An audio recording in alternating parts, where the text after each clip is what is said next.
Olá, eu sou a Estela Pacífico Nishio e sou mestranda do Programa de Ciências com ênfase em Saúde Bucal da Ciência da Faculdade de Odontologia de Araçatuba, campus da Unesp, e vou apresentar a revisão da literatura na abordagens terapêuticas em pacientes odontopediátricos com hipomineralização. As hipomineralizações são defeitos de desenvolvimento do esmalte qualitativos e que se subdividem em fluorose dentária, conforme a primeira imagem, hipomineralização do molar descido e hipomineralização do molar incisivo, conforme respectivamente segunda e terceira imagem.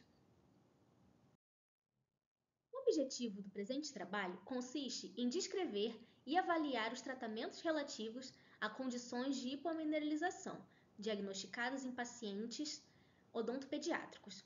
Podemos observar que, através desse esquema, as hipomineralizações se subdividem em opacidades difusas, tendo como exemplo a fluorose dentária, mas também em opacidades demarcadas que se subdividem em hipomineralização molar descido e hipomineralização do molar incisivo.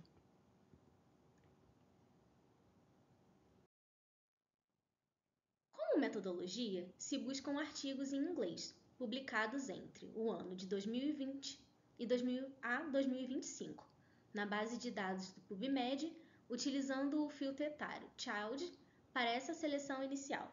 Utilizaram-se descritores hipomineralization, dental fluorosis, hypersensibility, laser therapy, treatment. Inicialmente, foram encontrados 152 artigos. Porém, respeitando os critérios da inclusão, acabaram sendo selecionados 18 artigos. Para melhor entender as três condições, podemos observar que enquanto a fluorose tem a opacidade difusa, a hipomineralização do molar descido e o HMI, que é a hipomineralização do molar incisivo, tem opacidades demarcadas. Ademais, a fluorose tem origem na ingestão excessiva crônica de flúor no período da amelogênese. O mesmo não pode se falar da hipomineralização do molar descido e da hipomineralização do molar incisivo, porque as suas etiologias são desconhecidas. Todas têm diferentes colorações, que transcendem do branco até o marrom, conforme seu grau de menor ou maior gradatividade. E a janela crítica também varia entre elas. Enquanto a fluorose tem como janelas críticas tanto o período de 6 meses até 12 meses para a dentição decídua, quanto 6 meses e até os 7 anos para a dentição permanente. Inclusive, é um período paralelo ao período da janela do HMI. O HMD possui como janela crítica o período entre o terceiro mês de gestação até os 12 meses de vida do bebê.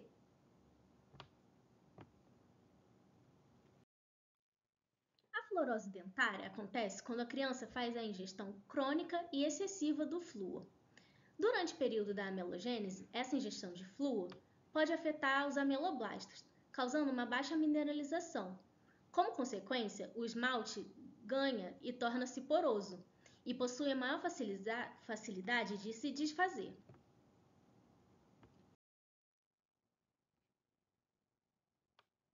Tanto o HMD quanto o HMI, o esmalte é mais suscetível à retenção de biofilme, a desenvolver mais facilmente processos cariosos, sofrer com desgastes dentários e ter alterações oclusais, e gerar sintomas de hipersensibilidade nos pacientes.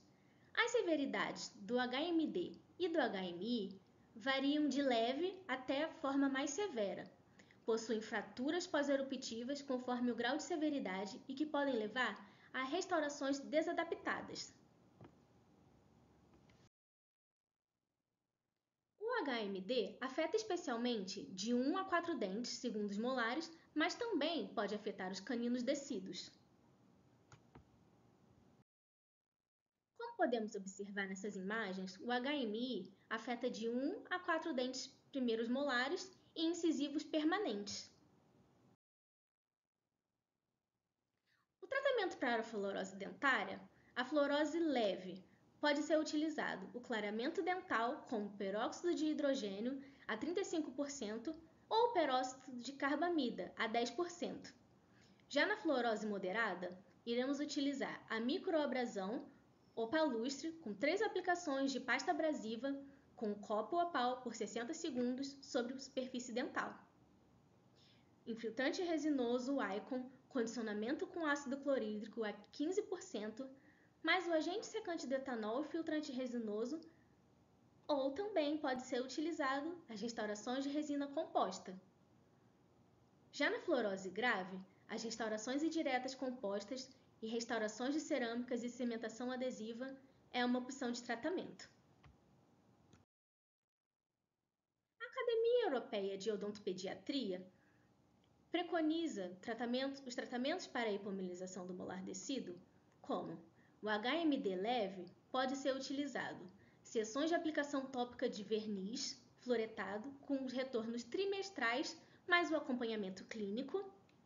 Também pode ser utilizado a microabrasão com ácido clorídrico a 18% ou ácido fosfórico a 37%, mais agente remineralizante à base de fosfopeptídeo, mais caseína, mais fosfato de cálcio amorfo, mais o verniz fluoretado e também o acompanhamento clínico. Já nos casos de HMD moderado, pode ser utilizado como tratamento selante ionomérico, o convencional, mais acompanhamento em opacidades amareladas ou marrom. Em opacidades amareladas e marrom também, pode ser utilizado selante resinoso com isolamento absoluto, mais adesivo e o acompanhamento clínico. Já nas fraturas pós-eruptivas, pode ser utilizado restaurações com cimento de ionômero de vidro e o acompanhamento clínico. Restaurações com resina composta, utilizando o isolamento absoluto, com remoção de esmalte hipomineralizado e o acompanhamento em opacidades mais profundas. Já em casos de HMD severos, podem ser utilizados a confecção de coroas metálicas ou de acetato com leve desgaste oclusal e proximal com a coloração prévia de elásticos ortodônticos e o acompanhamento clínico. Também pode ser incluído no plano de tratamento a exodontia programada em casos de fraturas significativas com comprometimento subgengival ou abscesso dentário com ou celulite.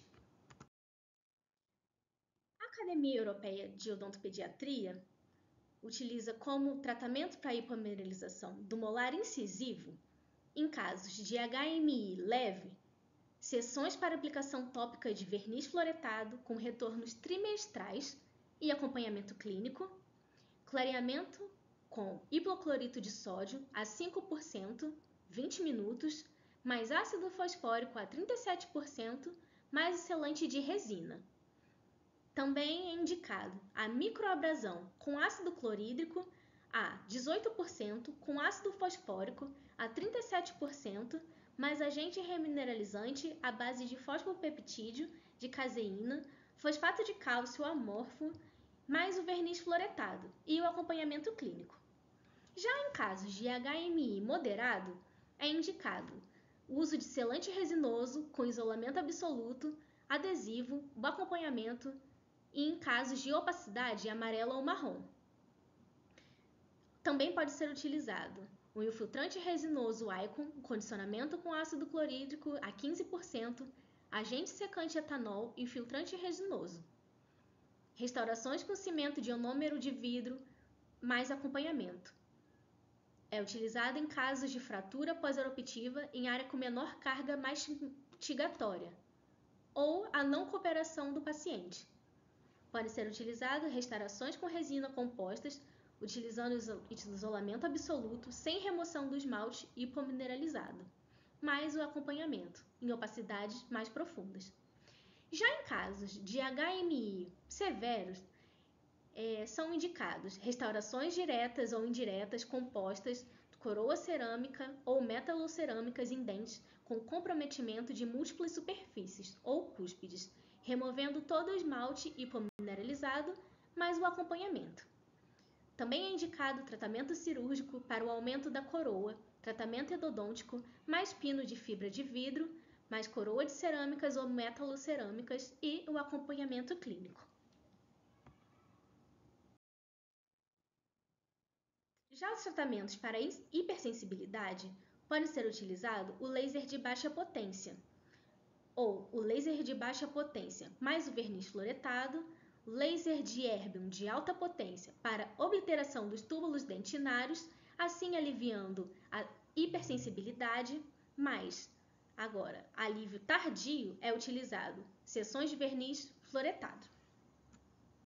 Para enfrentar a fluorose dentária, o odontologista deve incentivar a primeira consulta odontopediátrica até os 6 meses ou no momento de erupção de dentes, repassar informações sobre o uso adequado de dentifrício fluoretado, conforme a idade e habilidades motoras da criança e adolescente, intervir conforme o caso concreto. Para o HMD e HMI, o dentista deve tentar realizar um diagnóstico precoce para garantir o tratamento eficaz e minimizar as consequências da hipomineralização. Monitorar dentes em erupção em função do risco de fraturas pós-eruptivas, orientar sobre a dieta adequada, menos cariogênica, e instruções sobre a higiene oral e intervir e acompanhar periodicamente em retornos agendados conforme o caso concreto. Em suma, para diminuir os impactos negativos na dentição do paciente, o cirurgião dentista deve planejar o tratamento mais adequado ao tipo de opacidade diagnosticada e, em casos específicos, incentivar visitas clínicas com maior recorrência para a preservação dos casos mais complexos. Esses foram os artigos selecionados que serviriam de referencial para a nossa revisão. Agradeço a CAPES pela bolsa concedida a Maria, primeira autora dessa revisão. Agradeço a Maria e aos professores Caio, Alberto, Thaisa, Juliano e a Unesp pela oportunidade e toda a ajuda e apoio.